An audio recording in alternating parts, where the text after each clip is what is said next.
All right, let's get right into it. This week, the future we've all been talking about, it kind of just showed up. We're not in the realm of science fiction anymore, folks. We're talking about a full-on AI gold rush, a hardware arms race that's pushing the absolute limits of computing, and real-world tech that's already changing how we live and work. So let's connect the dots. Before we dive in, welcome to TechNest Studio, where we talk about everything tech without the noise. Now, let's get into it. If you boil down all the headlines and noise from this week, it really comes down to this one powerful idea. AI is no longer just a future promise. That's exactly right. From Google's latest AI models to Samsung's wild new chip, this week was an absolute whirlwind.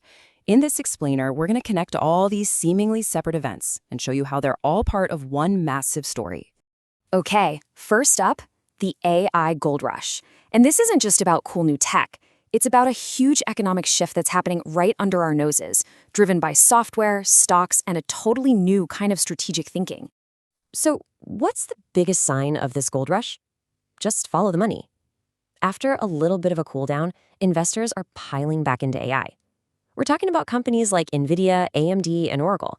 Their stocks are just soaring. And what's really interesting here is that this isn't just hype anymore.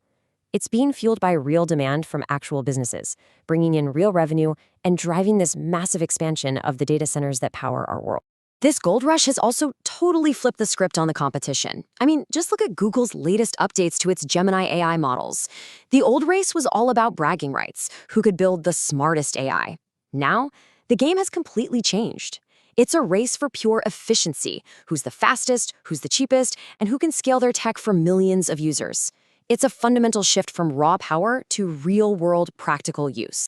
And all that practicality, it's breeding something incredibly important: trust. The consulting giant Accenture just announced a huge partnership with Anthropic, the folks behind the Claude AI.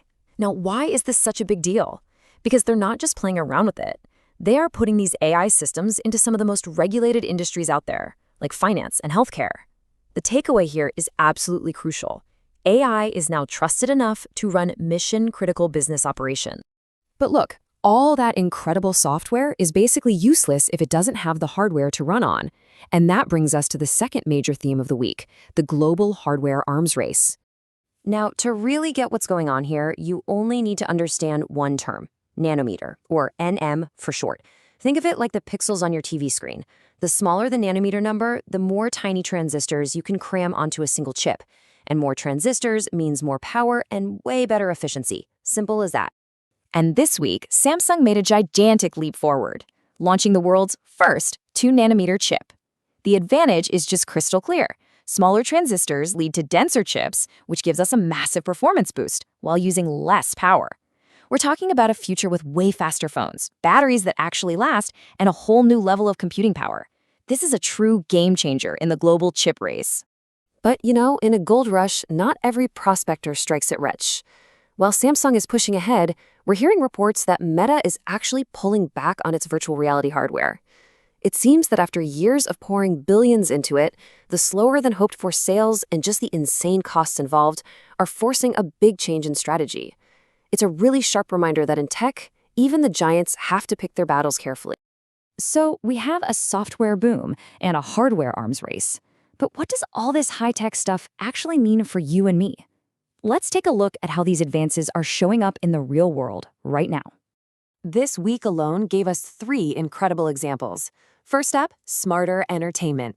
New AI TVs from LG and Samsung aren't just passive screens anymore. They're actively improving the picture and sound as you watch. Second, smarter labor.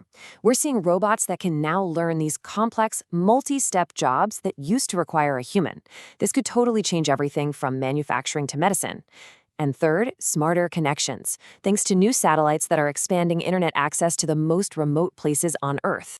And let's stick with that last point for a second, because it's a really big deal. With missions like ISRO's Bluebird 6 trying to build a global broadband network from orbit, space isn't just the final frontier anymore. It is the next great internet battlefield. The race for global connectivity has officially gone into orbit, and the implications for everything are just enormous.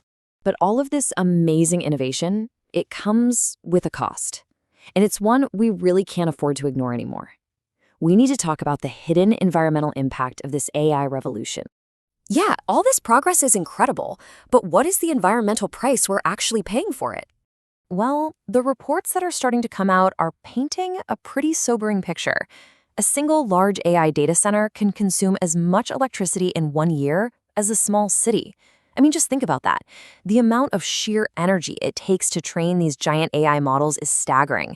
And it's raising some very serious questions about whether the AI industry can be sustainable in the long run. And this brings us to our final section. Because when the stakes are this high, we're talking about the global economy, the health of the planet, it is no surprise that governments are starting to pay very close attention. The new frontier in tech isn't just tech, it's the battle between innovation and regulation. And we are seeing this play out all over the world.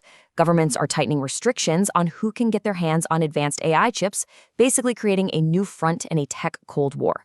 They're rolling out new data privacy laws to protect all of us. And they're putting startups in those critical areas, like space and AI, under a much bigger microscope. The message couldn't be clearer. Technology and geopolitics are now basically the same thing. Which leaves us with one final and really crucial question to think about. As technology and geopolitics completely merge into one, who is going to be the one to write the rules for our future? That wraps up our deep dive into this week's biggest tech stories. If you enjoyed this long-form breakdown, hit like, subscribe, and let me know which topic you want a dedicated video on. I'll see you in the next one.